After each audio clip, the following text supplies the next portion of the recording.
Hey, is he okay? Even bro, are you okay? Big ass head. Go sit right here.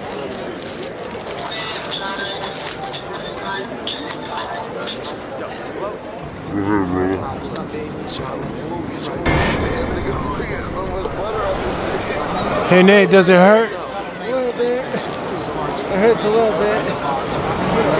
You're watching the Garageband Talkshow. We're here at Monsterpalooza at the Moldy Creations table.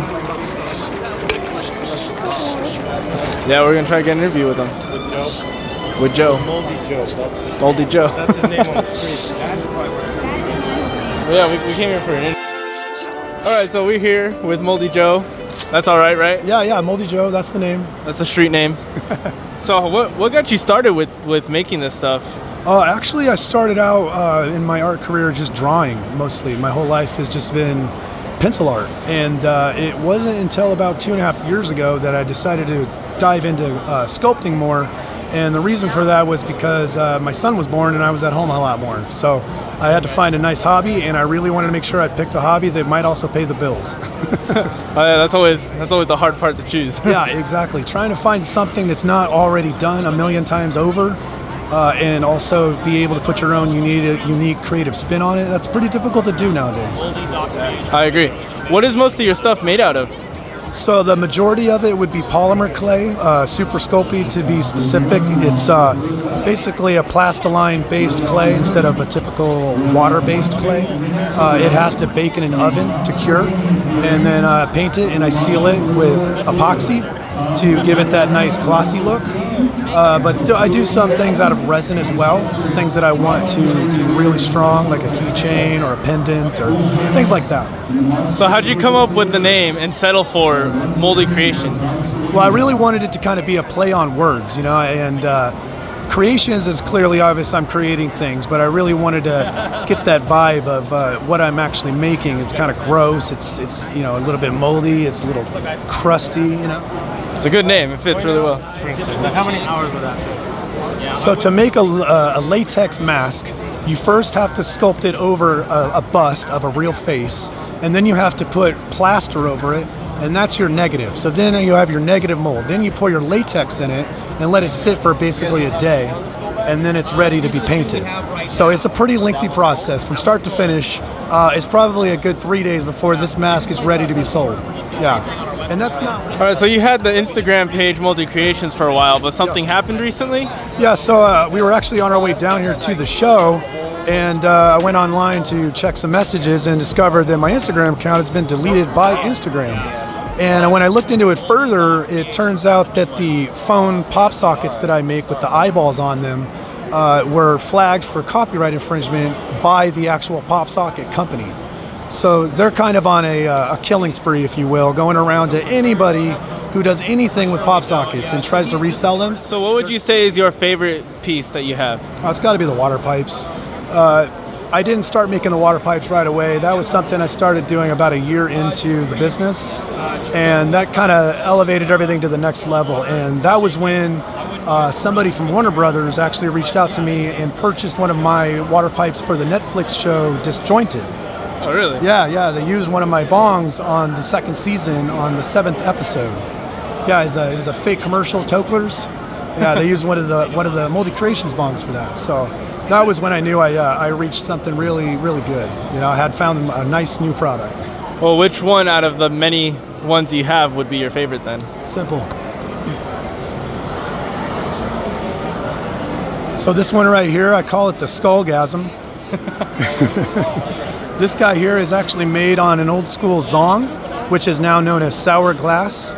And the original creator of Zong, who now owns Sour Glass, he reached out to me, offered to send me 2 of them for free. And if I made one and send it back to him, then I could keep the other one.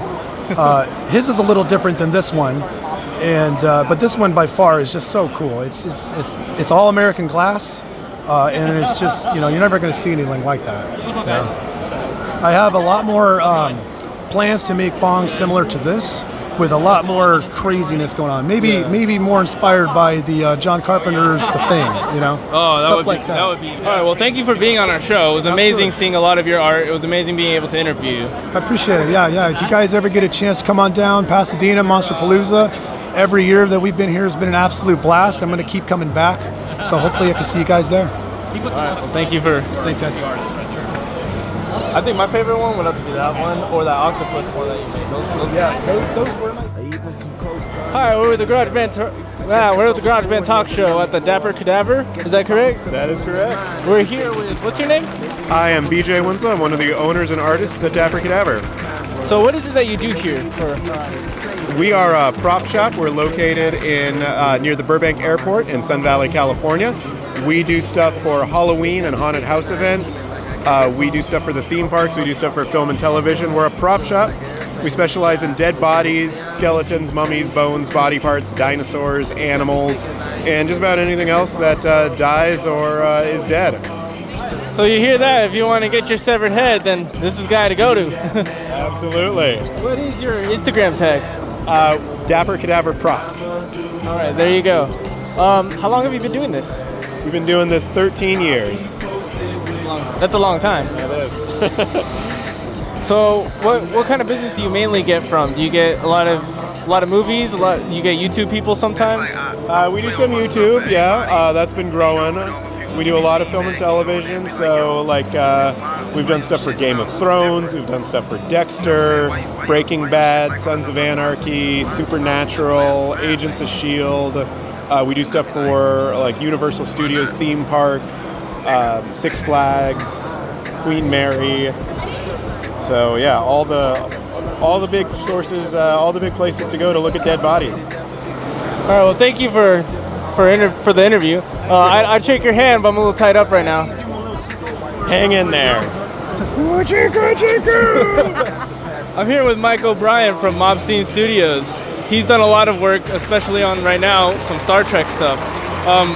What got you started? How did you start with your career? Well, I started basically from watching horror movies as a kid. My mom was a big horror movie fan, so I just remember watching The Exorcist and Halloween, and it just scared the hell out of me. So that kind of, drew me into what makes me scared and how I can learn how to do that. So essentially started me out, watching movies and then starting to sculpt. So we also wanted to know, just us, we really wanted to know on the Spock ears. Did you get to work on those? Yeah, I did actually. Yeah, the Spock ears were one of my favorite things to do, but it was also big shoes to fill because it's Spock. You got to get those things right. So there was a lot of consideration that went into it, and research to make sure they were Spock approved. I wanted them to look like the OG. So how was it? Was it stressful being a part of a 50-year-old legacy? Yeah, I'd say so. I mean, it's important, and we have a lot of fans in the Star Trek universe, so everything you do has to be right. You want to make sure everybody's happy with it, and you're carrying that legacy on properly. So we all do our homework, and we're all Trekkies at the shop, so everybody's like on it. If there's anything that is slightly off, it's like, nope, you got to do this. This is how it's got to be done. So yeah, there's a lot of pressure, but it's so much fun, and we're just all so happy to be involved with it.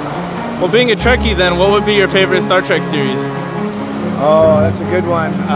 Well, I mean, TOS. That's one of my favorites. I grew up watching the reruns of that. But you can't beat Next Gen. TNG is great. Picard is awesome. I love Voyager. I love Deep Space Nine. Enterprise. I was okay with Enterprise, but I mean, I have to be preferential. Discovery is really coming up.